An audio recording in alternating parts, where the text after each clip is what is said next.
Good morning. आइए आज की कक्षा में हम सममित आकृतियों को समझते हैं कि किसे हम सममित आकृतियां कहेंगे।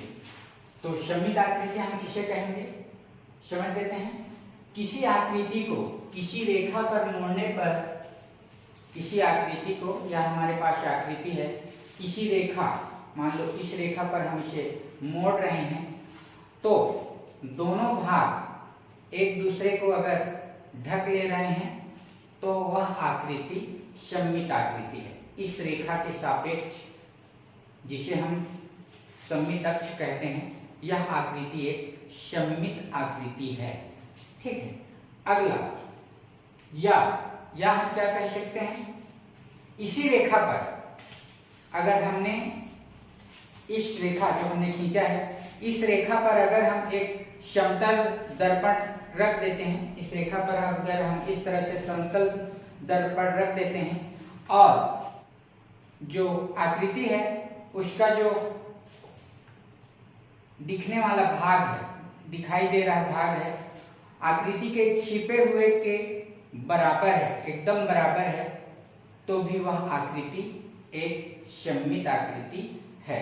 तो सममित आकृति, किसी आकृति के सममित आकृति होने के लिए उस आकृति में कम से कम एक सममित अक्ष होना जरूरी है।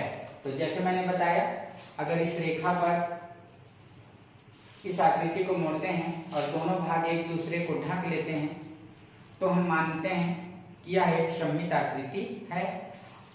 या हम क्या कह सकते हैं, अगर इस रेखा पर एक हम समतल दर्पण रख देते हैं और आकृति का दिखने वाला भाग आकृति के छिपे हुए भाग के एकदम बराबर अगर दर्पण में दिख रहा है तो भी वह आकृति एक सममित आकृति है।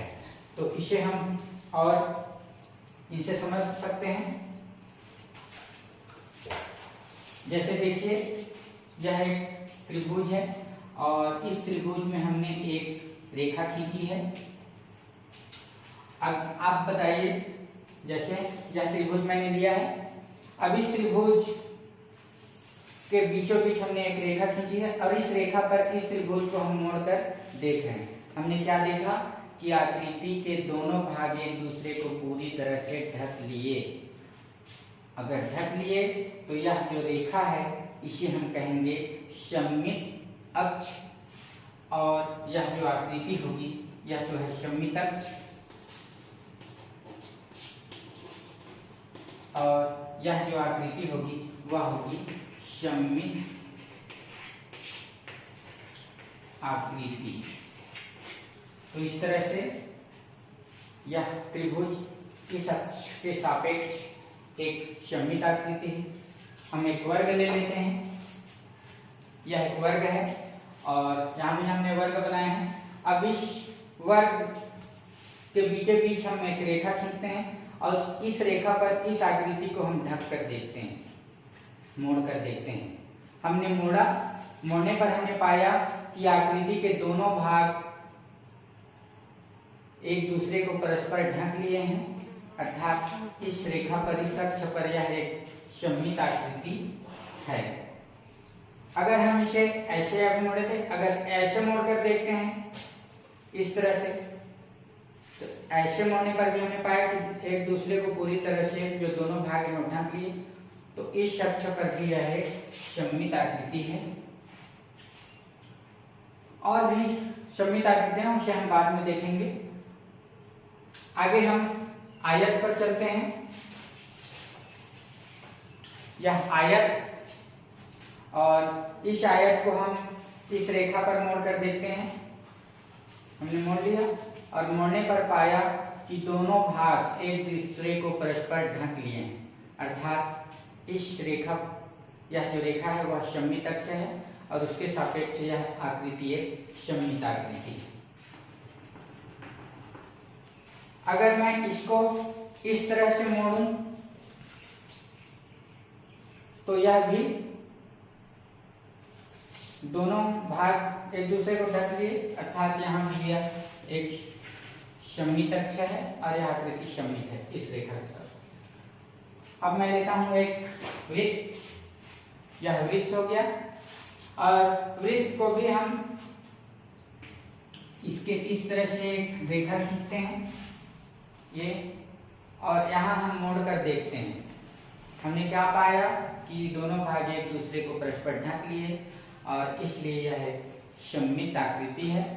इस अक्ष के सापेक्ष अगर मैं इसे इस तरह से करूं तो यहाँ भी हमने क्या पाया, दोनों भाग एक दूसरे को परस्पर ढक लिए, मतलब इस अक्ष के सापेक्ष भी यह सममित आकृति है इस तरह से। तो एक वृत्त है, उसमें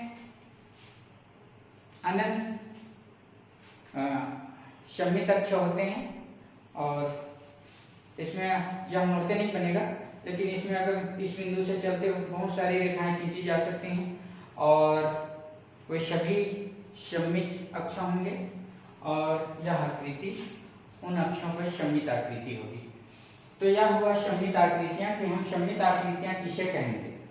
अब देखिए कि सममित आकृति कौन सी नहीं है। हमने कहा कि सममित आकृति के लिए एक न एक सममित अक्ष होने चाहिए, जिस अक्ष पर उस आकृति को मोड़ने पर दोनों भाग एक दूसरे को ढक लें, और अगर ऐसा नहीं है तो वह सममित आकृति नहीं है।